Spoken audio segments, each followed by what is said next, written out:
Most people don't struggle because they don't know what to do. They struggle because they're doing it alone.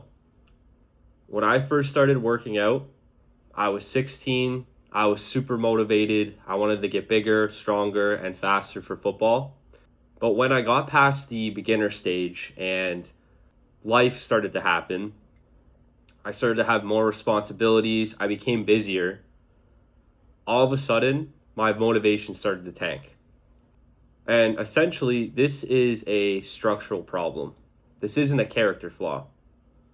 My environment changed. The results became slower, and the margin for error became smaller and smaller. When motivation dips, effort becomes optional. And when effort becomes optional, consistency will start to break.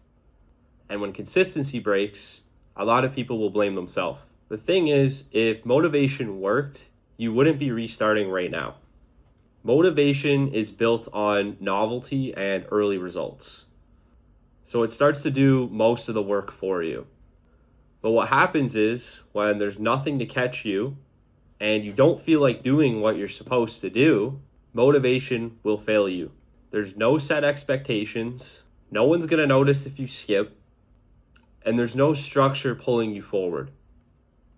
There's no friction when you start slipping. So being an athlete my whole life, I noticed when I got a personal trainer, I responded really well to that because I started to look at my personal trainer like my football coach. I never wanted to miss a session, and I never wanted to explain why I missed a workout. It's a lot harder to skip when you have someone you need to answer to. The thing is, people don't quit loudly. They quit quietly. They miss one workout, then they miss two. No one notices. Weeks go on.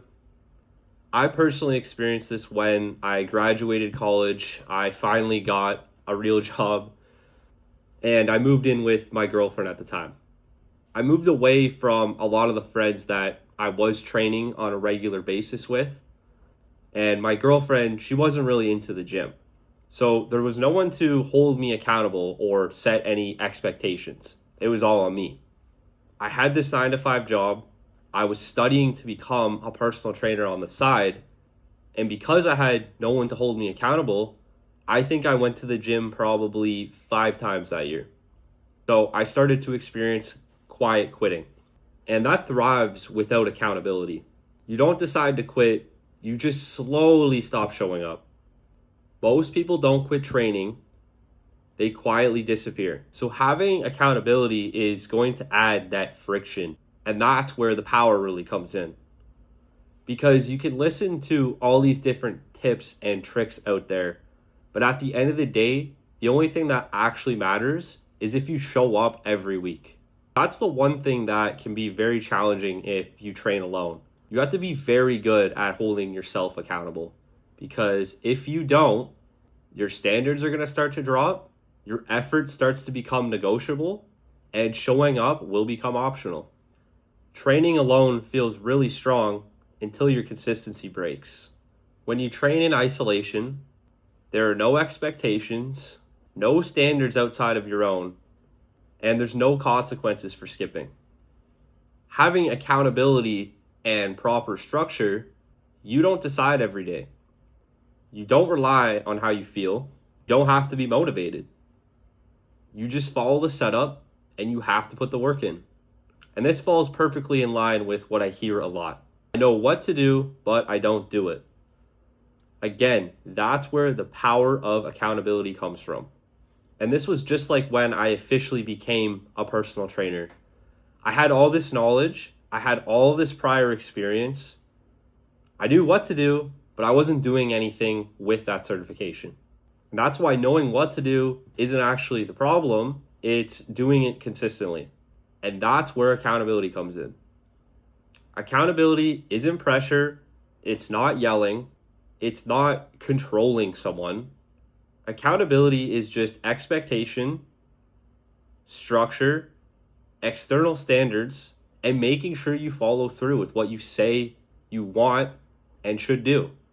And that's why to fix my problem when I became a personal trainer, but I wasn't training people, I actually decided to hire a personal trainer myself.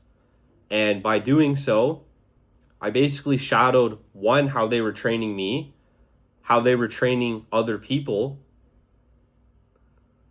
And by putting myself out there and saying, yeah, this is the journey I want to go down.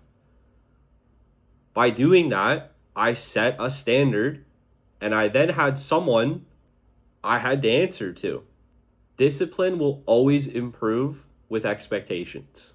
It's kind of like those meetings that you don't skip for work when you know the president's going to be there and everyone needs to have their webcam on. Most people treat training like a suggestion instead of an appointment or a meeting. Having a set expectation is going to change behavior without motivation.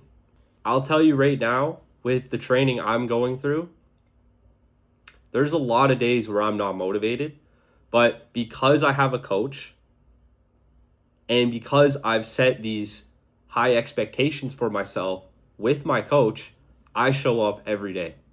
And that's what happens when you have true accountability. Accountability doesn't make you perfect. It just helps you show up on a consistent basis. You can benefit from the power of accountability through a few different channels. You can get a gym buddy with the same goals as you, and you can train together with them, and you can hold each other accountable. You can find a community that you resonate with around the idea of accountability. And within that community, you guys will hold each other accountable for what you say you're going to do.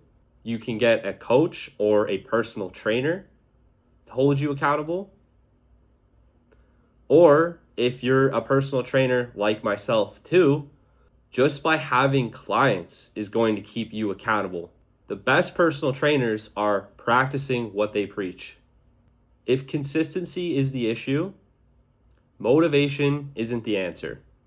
Identify your missing accountability, fix your setup, stop blaming yourself. Every time accountability increases, progress will follow.